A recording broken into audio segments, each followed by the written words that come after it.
Y'all know what's going on. It's time for another episode of Doing Time with Joe. I'm your host, Joe Baker, and welcome to the show, y'all. I'm going to start something today that I know a lot of you have been looking forward to. Rivals 2. Yeah, Rivals 2. You heard right. I'm going to come with the extension of it and how everything continued to play out with Chris Sr. and Chris Jr. Those of you that don't know what I'm talking about when I talk about Rivals, go back. You know what I'm saying? Go back and find those Rivals 1 series and listen to them. It's going to catch you up to this and you're going to be blown away by how generational gang violence affects the person's family and everybody around them, right? I think you're going to enjoy it, right? But let me get straight to it, okay? Now, Chris Sr., he's at this prison called Stone Ridge. Stone Ridge sits back in on these back roads in rural Tennessee, right? And you got this razor wire, this got this fences all around it. It looks like, because it's coiled up, rolled up. It looked like snakes all around it. And the whole prison had a smell. Every prison has a distinct smell to it. And this prison smelled like bleach, steel, and just defeat. Like everybody in there was done.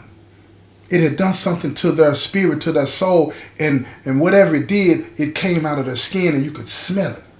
And it smelled like what defeat smelled like.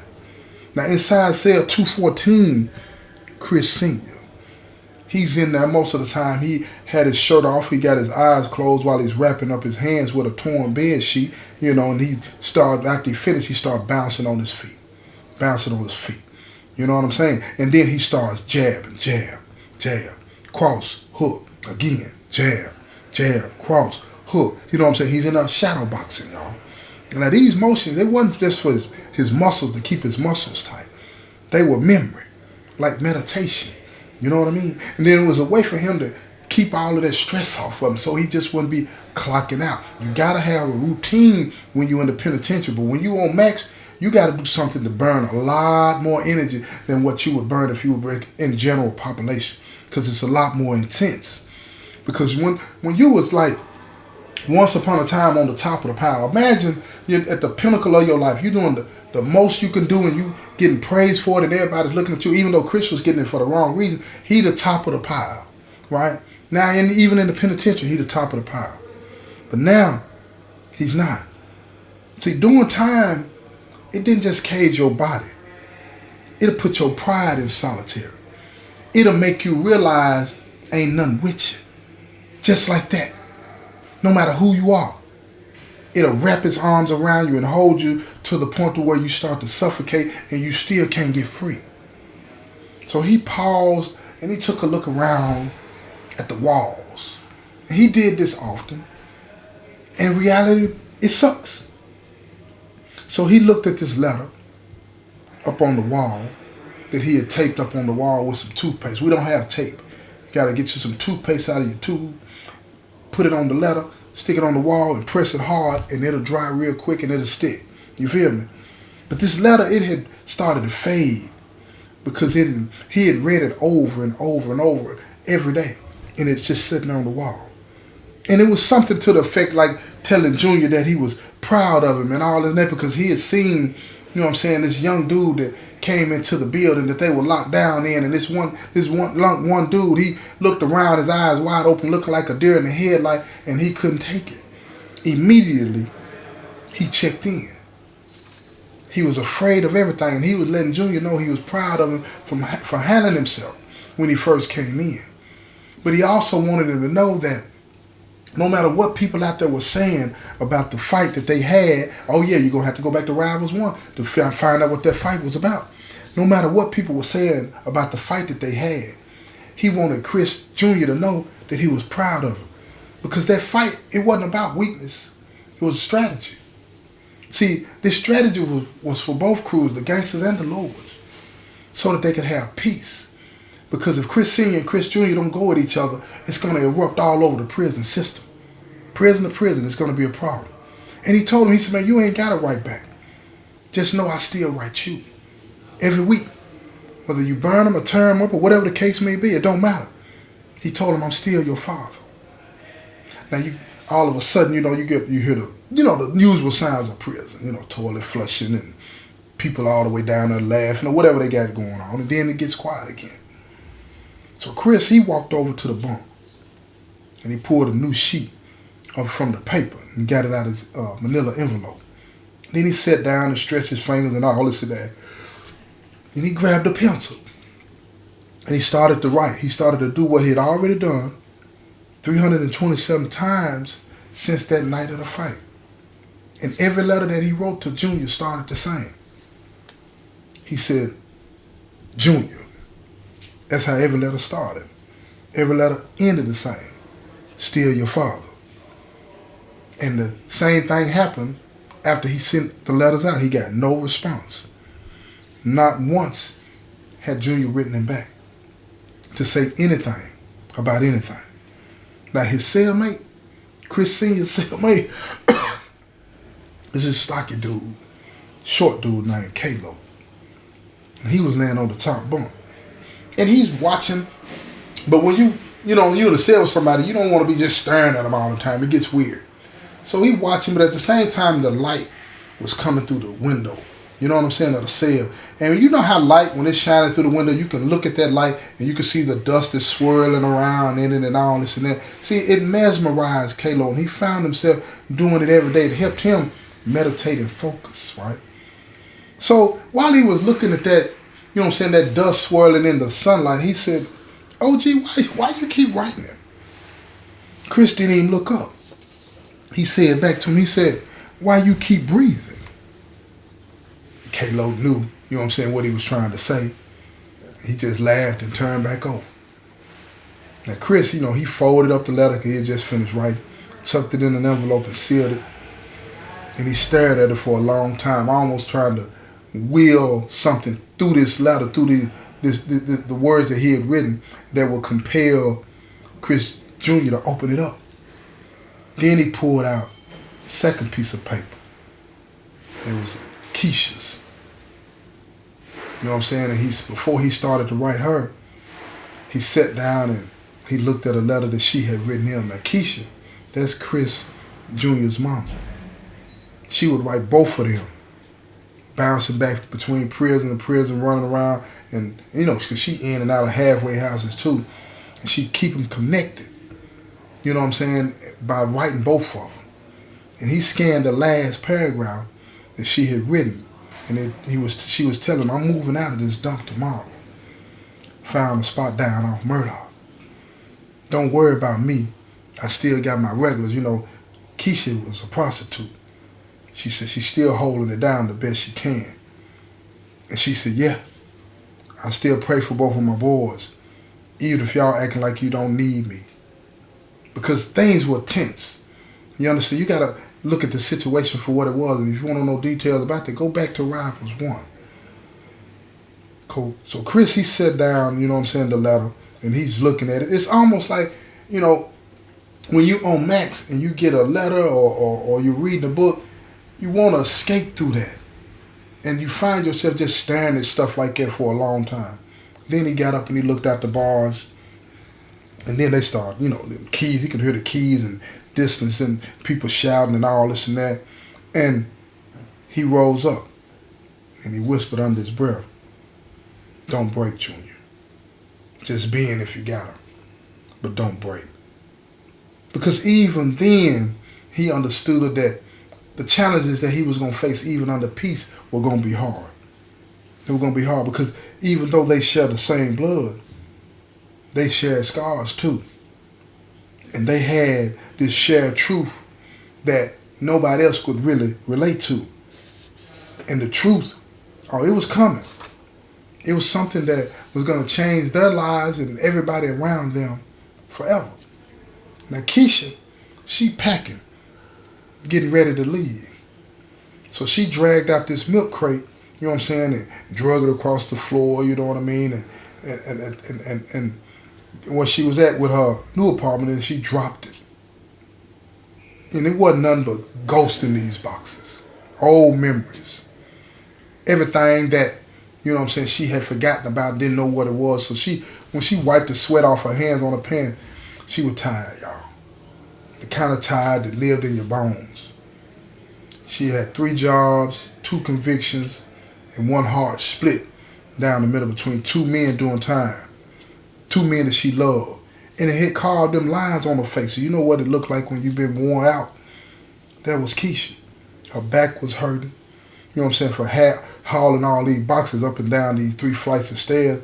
But she ain't cry no more. She didn't even drink. She just survived.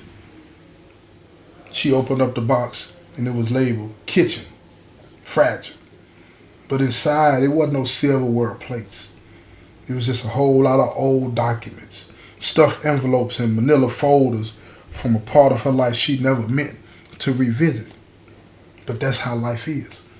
She blinked her eyes and looked at it and paused, and she saw this thick binder. It was gray, and the spine on it was all torn and worn. It didn't have no label on it. And it was just like her, torn and worn. Plain on the outside, busted down the middle, just like that. So she sat on the floor, crossed her legs, and she flipped it open.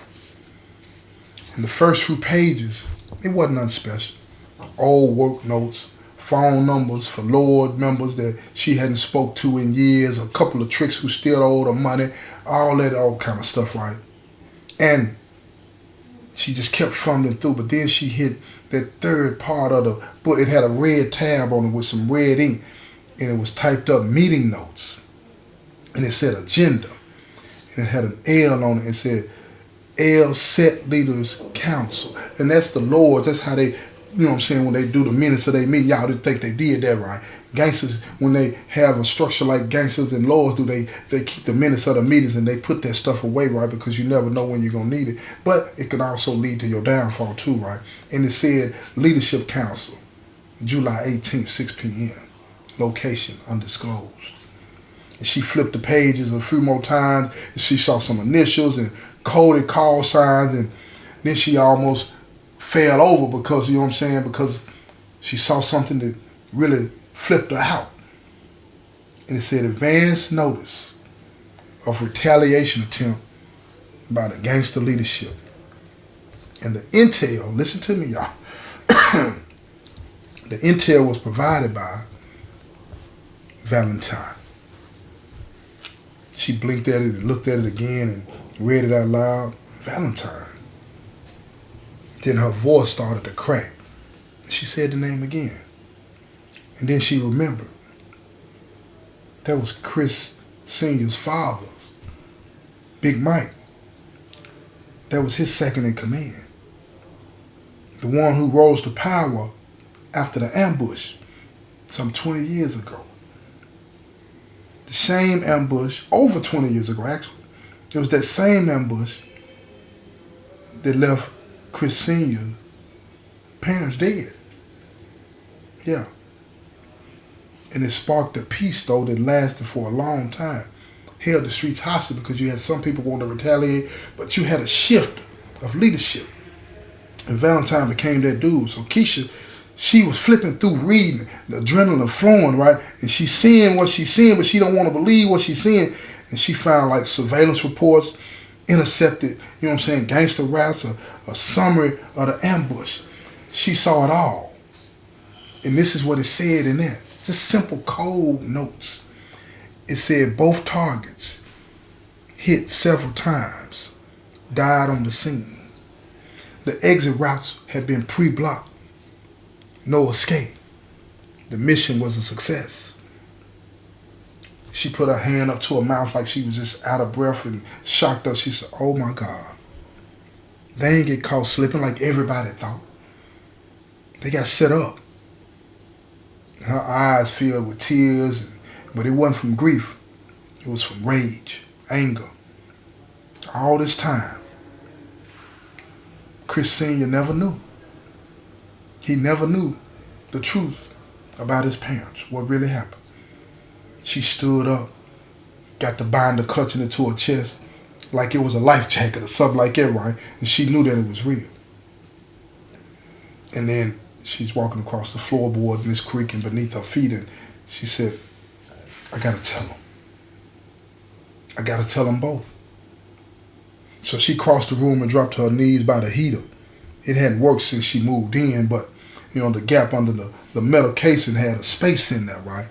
So she hid it. She wrapped the binder up, you know what I'm saying, in the old hood and stuffed it deep behind that unit. deep up in there. Then without notice, she heard a knock.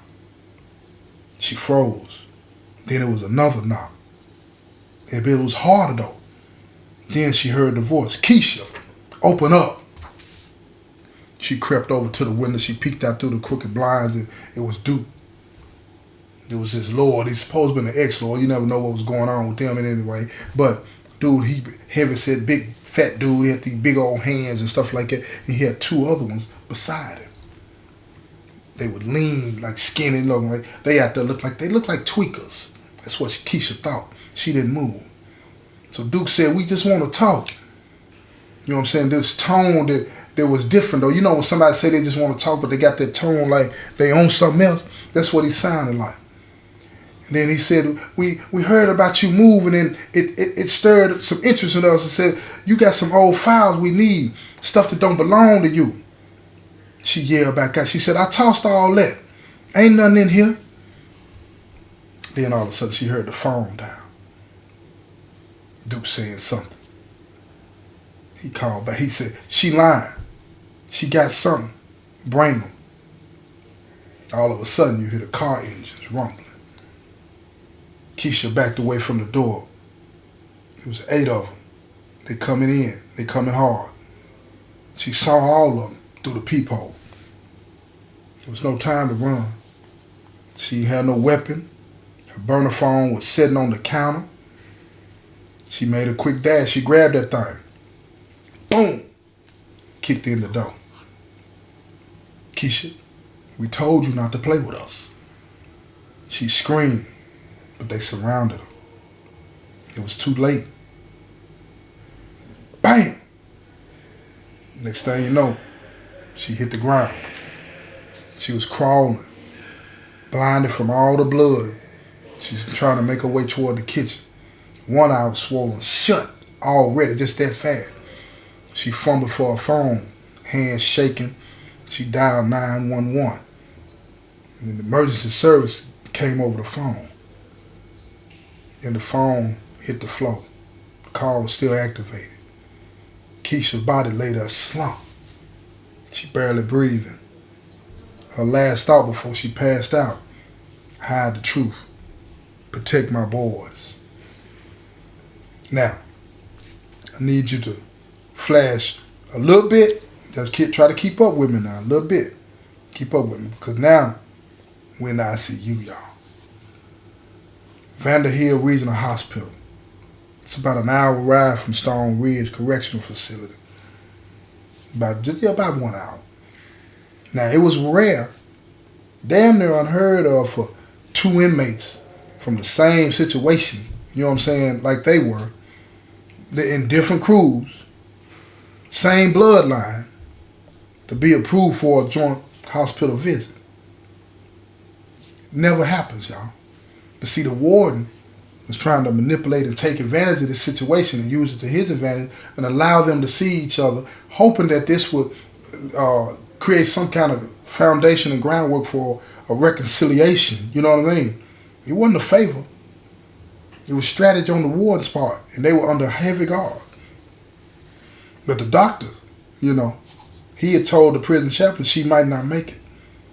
If she wasn't going to make it, you know, they normally going to let the family go. And because Chris was still legally married to Kesha, and Chris Jr. was her son, the warden at Stone Ridge, he signed off on the emergency relief. It was a brief visit, though. 2 COs per inmate, and they were handcuffed the whole time. Now, the van door slid open, and the chains is clicking and all this and that, right? And Chris Jr., he stepped out of the Department of Correction van. His face was carved in stone, y'all. Calm on the surface, but he was fireball hot underneath.